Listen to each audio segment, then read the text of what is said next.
ሰላም ውድ አድማጮቻችን፣ ተጠባቂው የሪያል ማድሪድ እና የአርሰናል ጨዋታ በሳንቲያጎ በርናቦ የሚጠበቅ ነው የሚሆነው። እንግዲህ ወደ አድማጮቻችን መድፈኞቹ ካለፉት 2 ዓመት ትግሎቻቸው በኋላ ወደ ግማሽ ፍጻሜ የሚያልፉበት እድል ሰፋ ያለ ነው። በፕሪሚየር ሊጉ ያሳዩት ድንቅ ብቃት ባለፉት ዓመታቶች አሁን ደግሞ በአውሮፓ ቻምፒዮንስ ሊግ አዲስ ኃላፊነትን ወስደው እየሰሩ ይገኛሉ። በሚገባ በሚባል ይህንን መሻሻላቸው ግን የመጨረሻ ፈተናው የሆነውን ትልቁን ሪያል ማድሪድ የቻምፒዮንስ ሊጉን ንጉስ በርናባው ድረስ ሂደው መታገልና መፋለም ግድ ይላቸዋል። በሜዳቸው በኤሚሬትስ 3-0 ማሸነፋቸው የሚታወስ ነው። በዚህ ጨዋታ ላይ የሚጠበቀውን የታክቲካዊ ፍልሚያ ከዛ ውጭ በቁጥራዊ ረገዶች ምን ነገሮችን እንጠብቅ የሚለውን የምንወያይ ይሆናል በዚህኛው ፕሮግራማችን። ለደማቻችን በአርሰናል በኩል በሪያል ማድሪድ በኩል ምን አይነት የተለያዩ ነገሮችን እንጠብቅ? በተለይ በሪያል ማድሪድ በኩል የሚጠበቀው አንዱ የቹዋሚኒ መመለስ ነው የሚሆነው። ከሜቪ ጋር የማይኖር ይሆናል በቀይ ካርድ ማየቱን ተከትሎ። ከዛ ውጭ በተከላካይ መስመሩ በኩል የፍራንክ ጋርሲያ እና የቫስኬዝ መጀመር ሊጠበቅ ይችላል። ቫልቬርዴ በአማካኝነት ሊጀምር ይችላል። በአርሰናል በኩል ደግሞ የሚጠበቀው የሚሆነው ጃኮብ ኪየር አሁንም የተከላካይ መስመሩን መሀል ተከላካዩን የሚሸፍን ይሆናል። የአርሰናል የማጥቃት ሂደት በርናባው ላይ ምን ያሳየን ይሆን? የዲክላን ራይስ ሩጫዎች፣ የቶማስ ፓርቴ መከላከል፣ የዊሊያም ሳሊባ መረጋጋት፣ የዴቪድ ራያ አስደናቂ የሆኑ ኳሶችን ማስቀረት በርናባው ላይ ይጠበቃል። ይህ በእያንዳንዱ የአርሰናል ተጫዋቾች በአሰልጣኙ በማይክል አርቴታ በርናባው ላይ ሊያደርጉት ሊፋለሙት የሚገባው ትልቁ ጨዋታ ነው።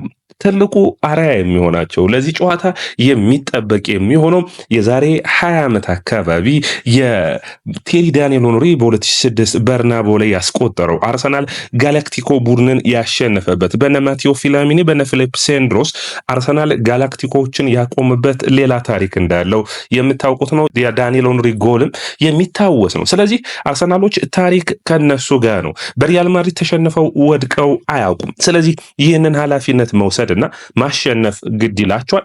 እንደ ጀግና መፋለም ደግሞ የመድፈኞቹ ደጋፊዎች ከአርሰናል የሚፈልጉት ነው። ዊሊያም ሳሊባ ሌላኛው ተጫዋች ሆኖ ቶማስ ፓርቴ፣ ጃኮብ ኪቪየር እነዚህ ሁሉ አስተያየታቸውን ሰጥተዋል። ወደ በርናባው የምንሄደው ልንከላከል አይደለም፣ አርሰናልን በማጥቃት እንዲሁም ደግሞ ባለፉት ዓመታት የሰሩትን ስራ ለማሳየት እንደሆነ አምነው ተናግረዋል። የሪያል ማድሪድ ደጋፊዎች ግን በከፍተኛ አመፅና በከፍተኛ የድጋፍ ስሜት ላይ እንደሚገኙ ይታወቃል። የማድሪድ ፖሊስ ለአርሰናል ደጋፊዎች ለአርሰናል ክለብን በጻፈው መሰረት በእኛ ተማመኑ፣ ምንም ሳይሰማችሁ ወደ በርናባው እናስገባለን እያሉ ነው። ከፍተኛ የሆነ ተቃውሞ ይጠበቃል። ማድሪድ በሳምንቱ አጋማሽ አላቬስን 1-0 ባሸነፈበት ጨዋታ ላይ የማድሪድ ደጋፊዎች አርሰናልን ጠብቁ፣ 4-0 በሜዳችን እናሸንፋቸዋለን የሚሉ ዛቻዎች ይታዩ ነበር። አርሰናል ከብሬንፎርድ ጋር እንግዲህ አንድ አቻ በተለያየበት ጨዋታ ላይ መድፈኞቹ በቻምፒዮንስ ሊጉና በፕሪሚየር ሊጉ ያላቸው የወኔ የስሜት የመጫወት ፍላጎት በጣም የተለያየ ሆኖ ይታያል። ማይክል አርቴታ ብዙ ተጫዋቾቹን ለማሳረፍ ሞክሯል። ነገር ግን ውጤታማነቱ የሚለካው በማድሪድ ስታዲየም ነው። እዚሁ ማድሪድ ስታዲየም ላይ ልምድ ያላቸው በተለይ በስፔን ላሊጋ የተጫወቱት አንደኛው የሚሆነው ቶማስ ፓርቲ ነው። ሌላኛው የሚሆነው ሚኬል ሞሪኖ ነው። የበርናባው ስታዲየምን በሚገባ ያውቁታል። በሪያል ሶሲዳድ እና እንዲሁም ደግሞ በአትሌቲኮ ማድሪድ ተጫዋችነታቸው በሚገባ በርናባውን ያውቁታል። ቶማስ ፓርቲ ተናገረ። ምን አለ ብላችሁ ስጠይቁኝ ደግሞ በፕሪሚየር ሊጉ ካሉ ትልልቅ ቡድኖች ጋር ስንጫወት ከሜዳችን ውጭ የምናሳየውን ብቃት አሁንም በማድሪድ እናሳየዋለን፣ የተለየ ነገር አይጠብቀንም ብሏል። ሌላኛው የሚሆነው ሚኬል ሞሪኖ ነው። በማድሪድ ቤት የሚያጋጥመን ሁሉ ለመድፈኞቹ ለአርቴታ ለሁሉም የምነግራቸው ይሆናል። በሚገርም ሁኔታ በሪያል ሶሲዳድ ተጫዋችነቱ ብዙ ጎል ያስቆጠረው ሪያል ማድሪድ ላይ መሆኑን አትርሱ። ወደ አድማቻችን ይህ ያያ ስፖርት ነው። ላይክ፣ ሼር፣ ኮሜንት፣ ሰብስክራይብ ማድረጋችሁን አትርሱ። ከዛ ውጭ ወደ አድማቻችን በእናንተ እይታ ስለ ጨዋታው ምን ታስባላችሁ? ኮሜንት መስጫ ቦክሱ የእናንተ ነው። ኮሜንቱን አጨናንቁት። የውጤት ግምታችሁን አስቀምጡልን። እኛም የተዘጋጀንበትን ስለ ቡድኖቹ ስለ ጨዋታው ያለንን ሀሳብ የምናቀርብ ይሆናል። እንግዲህ አርሰናል ማድሪድን ባሸነፈበት ጨዋታ ላይ በጣም ተጠባቂ የነበረው ጨዋታ ላይ ባልተጠበቀ ሁኔታ በተለይ የአርሰናል አስደማሚ ደቂቃዎች የጀመሩት ከ55ኛው ወይም ከ60ኛው ደቂቃ እስከ የመጨረሻውን የሚባለውን ማርሽ አስገብተው ነበር የተጫወቱት።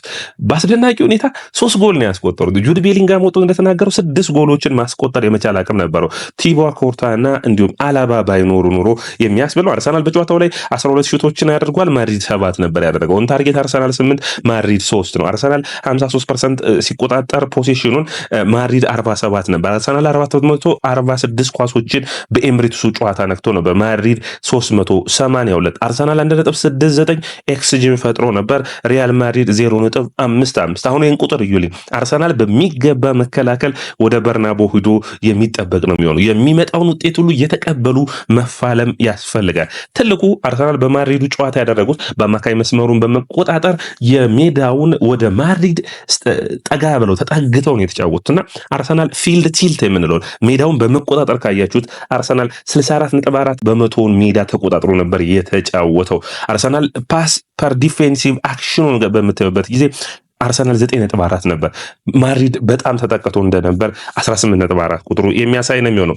አሁን ለሪያል ማድሪድ የመጀመሪያው ጨዋታ ይህ ጋላክቲኮ ቡድን ስለሆነ በብዙዎቹ ዘንድ አሳፋሪ ውጤት ነው። ከፍተኛውን ተቃውሞ በካርሎ አንቸሎቲ ላይ እየተነሳ እንዳለ ይጠበቃል። ነገር ግን አንድ የዘነጉት ነገር አርሰናል ይህ ቡድን ጠንካራ ቡድን መሆኑን ነው። ምክንያቱም ባለፉት 2 ዓመታቶች ከማንቸስተር ሲቲ ጋር ጠንካራ ፉክክርን አድርጓል።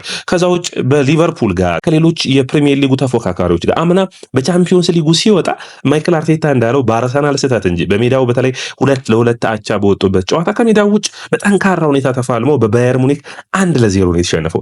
ከሜዳው ውጭ ባለፈው ዓመት ከቻምፒዮንስ ሊግ ከመጣ ጀምሮ አርሰናል የተሸነፈባቸውን ጨዋታ ብታዩ በፖርቶ 1-0 ተሸንፈዋል። በባየር ሙኒክ 1-0 ተሸንፈዋል። በዘንድሮ የውድድር ዓመት አትላንታን ቤርጋሞ ድረስ ሂዶ 0-0 አቻ ወጥቷል። ጠንካራ የስታዲየም ድጋፍ ያለባቸው ስታዲየሞች ናቸው። ኢንተር ሚላንን በሚገርም ሁኔታ ከሜዳው ውጭ አቀንቶ በሳንሴሮ 1-0 ተሸንፏል። ነገር ግን በጨዋታው ላይ የበላይነት ነበረው። ስለዚህ በአውሮፓ መድረክ ላይ ከሜዳ ውጭ ሂዶ መፋለምን ለምዷል። ነገር ግን ያው መረሳት የሌለበት በርናቦ ከሌሎች ስታዲየሞች ሁሉ አስፈሪው ነው። ነገር ግን መፋለም ግድ ይለዋል። መፋለም ማንቸስተር ሲቲ ባለፉት ዓመታቶች ይህንን ሲያደርግ አይተናል። ስለዚህ አርሰናልስ ይህንን የማድረግ አቅም አለው ወይ? የሚጠበቅ ነው የሚሆነው። በመድፈኞቹ በኩል እንግዲህ ያሰላለፍ ሂደቱ ከባለፈው ጨዋታ የተለየ ይሆናል ተብሎ አይጠበቅም። ጃኮብ ኪቪየር ሳሊባ የኋላውን መስመር ላይ ብቻቸውን ተነጥለው የሚሸፍኑት ይሆናል። የስካሊና የቲምበር በኢንቨርተድ ዊንገርነት ሚና ቶማስ ፓርቴን በሚገባ መሸፈን፣ ከዛ ውጭ ሮድሪጎንና ቪኒሺየስ ጁኒየርን በሚገባ መከላከል ያስፈልጋል። ቲምበርም ሆነ ስካሊ ወደፊት ለማጥቃት ብዙ ላይ ሄዱ ይችላሉ። ነገር ግን የአርሰናል ጥንካሬ የሚመረኮዘው ማጥቃቱ ላይ ብቻ አይደለም፣ አማካኙ ላይ ነው። የአርሰናል ጥንካሬ ሁሌም ያለው አማካኙ ላይ ነው። አማካኙ ላይ የአማካኞቹ የፊዚካል ወይም የአካል ብቃታቸው ከፍ ያሉ የተሻሉ የሆኑ ኳሱን መቆጣጠር የተሻለ የሆኑ ለምሳሌ ቶማስ ፓርቴን ማየት ትችላላችሁ። ዲክላን ራይስ፣ ሚካኤል ሞሬኖ፣ ማርቲን ኦዴጋርድ አማካኝ መስመሩን ማጠናከር ግድ የሚላቸው ይሆናል። የቡካዮ ሳካ ብቻውን ተነጥሎ የአጥቂነት ሚናውን መውሰድ የሚችለው ማርቲኔሊ እንኳን ለስካሊ ድጋፍ ያሰጣል። ሳካ ግን ተነጥሎ ከቀኝ መስመር ላይ ያጠበበ ሹቶችን ማድረግ ኢንቨርተር ዊንገርነቱ ሚናውን እና ከባለፈው ጨዋታ በተለየ ሁኔታ ጎሎችን የሚያስቆጥርበትና ራሱን ወደ አርሰናል ቡድን የሚቀላቀልበት ጨዋታ ይሆናል ተብሎ የሚጠበቅ ነው የሚሆነው። የሞሬኖና የራይስ ሚና ግን ከባለፈው ጨዋታ የቀጠለ ምርጥ ብቃታቸውን ያሳያሉ ብዬ አስባለሁ። ሚካኤል ሞሬኖ በፕሪሚየር ሊጉ ባለፉት ጨዋታዎች በ10 ጨዋታዎች 6 ጎሎችን አስቆጥሯል። አሁንም ጥሩ ድሎችን ካገኘ ጨራሽ አጥቂ እንደሆነ እያሳየ ይገኛል። ነገር ግን ለአርሰናል የሚሰጠው ሚና ምንድነው? ወደ ኋላ ስለሚመለስ የራይስና የራይስ ወደፊት ጠጋ ብሎ እንዲጫወት ከዛ ውጭ የማርቲኔሊና እንዲሁም የቡካዮ ሳካም በሁለቱ መስመር ኢንቨርተድ እንዲሆኑ እድልን የሚፈጥር ይሆናል። ፓርቴ በፕሪሚየር ሊጉ ላይ ያለውን ብቃት አሁንም ወደፊት ጠጋ ብሎ ሳይጫወት በመከላከል መስመሩ ላይ በተለይ የቹዋሚኒን እና ፍሬድሪክ ቫልቬርዴን በሚገባ መቆጣጠር ግድ የሚለው ይሆናል። የአየር ላይ ኳስ አሁንም አርሰናል ሊጠቀሙበት የሚገባው አጋጣሚ ይመስለኛል። አሁንም ከቆመ ኳስ 1 ጎል የሚያገኙ ከሆነ በእነዚህ ጨዋታዎች ላይ ለውጥ የሚያመጣ ይሆናል። አምቢሽየስ የሆኑ ወይም ተስፋን የሚያደርጉ ረጃጅም ሹቶችንም ከአርሰናል ማድረግ ይጠበቃል። ሪያል ማድሪድ እንደዚህ አይነት ሁኔታዎችን ማድረጉ የማይቀረው በሚገባ መከላከል፣ አርሰናል ሹት ማድረግ መሞከር።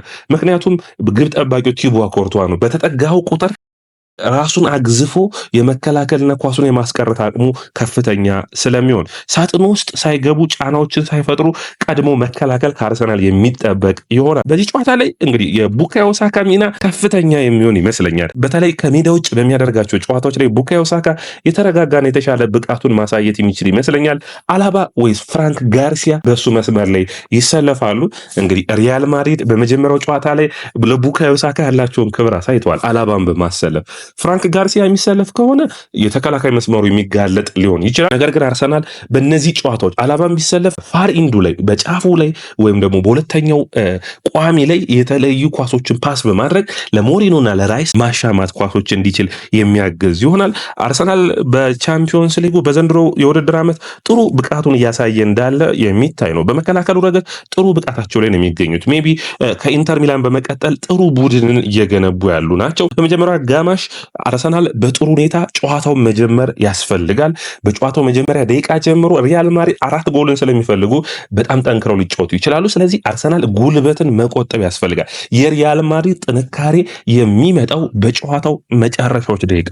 ስለዚህ ከዛ በፊት በሚገባ ጨዋታውን ለመቆጣጠር መሞከር በመጀመሪያዎቹ 45 ደቂቃዎች፣ በሁለተኛው አጋማሽ በመጀመሪያው ጨዋታ እንዳደረጉት ሁለተኛውን ማርሽ አስገብቶ በሚገባ ማጥቃት የሚያስፈልግ ነው የሚሆነው። በማድሪድ በኩል የተለያዩ አሰላለፎችን ልንገምት እንችላለን። ከባለፈው ጨዋታ ግን ባየነው አለባ፣ ሮድሪጎ፣ አሴንሲዮ እንዲሁም ቫልቬርዴን በአማካይ መስመር ላይ አስበን ሉካስ ቫስኬስን ያሰልፋሉ። ቹዋሚኒ፣ ቤሊንጋም እና ቫልቬርዴ በአማካይ መስመር፣ ቪኒሺየስ፣ ኪሊያን መባፔ እና ሮድሪጎ ይኖራሉ ማለት ነው። አሁን እዚህ ጋር አርሰናል በሪያል ማድሪድ አሰላለፍ ላይ የሚወስናቸው ታክቲካዊ ሂደቶች ሊኖሩ ይችላሉ። ለምሳሌ አላባ የመሃል ተከላካይ የሚሆን ከሆነ አላባና ሮድሪገርን የሚያደርግ ከሆነ ፍራንክ ጋርሲያና ቫስኬዝን የሚያደርጉ ከሆነ ሳካና ማርቲኔሊ በሚገባ ማጥቃትና እድሎችን መጨረስ ያስፈልጋቸዋል። ነገር ግን ሁለቱን ሪስክ የማያደርጉ ከሆነ አሴንሲዮን በደንብ መጠበቅ ይጠበቅበታል። ስለዚህ አርሰናል እንግዲህ አለባ፣ ሮድሪገር፣ አሴንሲዮና ሉካስ ቫስኬስ የሚሰለፉ ከሆነ አርሰናል ማርቲኔሊ የዚህ ጨዋታ ወሳኝ ተጫዋች ይሆናል። ነገር ግን አላባን አስወጥተው አላባን በመሃል ተከላካይ አድርገው አላባና ሮድሪገር ሆኖ በመስመር የሚጫወተው ፍራንክ ጋርሲያ የሚሆን ከሆነ ቡካዮ ሳካ ትልቁን ኃላፊነት የሚወስድ ይሆናል። ምክንያቱም አላባን ነው የሚያልፈው። ፍራንክ ጋርሲያ ቦታዎችን፣ ስፔሶችን ትቶ ይሄዳል። ቡካዮ ሳካ ከኋላ በመመለስ ሽፋኖችን መስጠት ይጠበቅበታል። አርሰናል በጨዋታው ላይ ሳሊባም ኪቪየርም ፓርቴም ራይስም እንደተናገሩት በሎ ብሎክ መጫወት የለበትም። በሎ ብሎክ የሚጫወት ከሆነ ለማድሪድ በጣም የሚስማማው ነው የሚሆነው። ስለዚህ በሚድ ብሎክ የሚጫወት ይሆናል ብዬ አስባለሁ።